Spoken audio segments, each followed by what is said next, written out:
Ritardi nel pagamento degli stipendi ai netturbini? I disservizi d'ora in poi saranno subiti solo da quei comuni che non verseranno puntualmente la propria quota di competenza nelle casse del lato Gesa G2.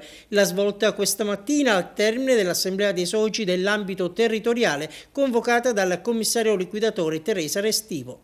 È un'importante novità quella di oggi con l'assemblea del lato Gesa che ha proceduto alla manifestazione di volontà da parte dei comuni di realizzare i singoli contratti di servizio con le imprese per ogni città.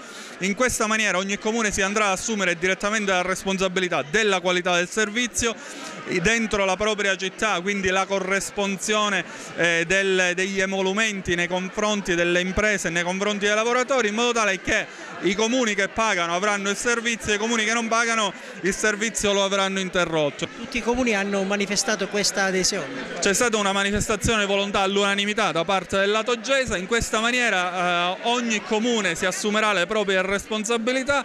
E intanto gli operatori ecologici alle dipendenze delle imprese che assicurano il servizio di raccolta nei 19 comuni consorziati a giorni dovrebbero ricevere il pagamento dello stipendio di febbraio. Teresa Restivo ha annunciato di avere versato 300.000 euro mancanti per consentire alle ditte di saldare la retribuzione ai lavoratori.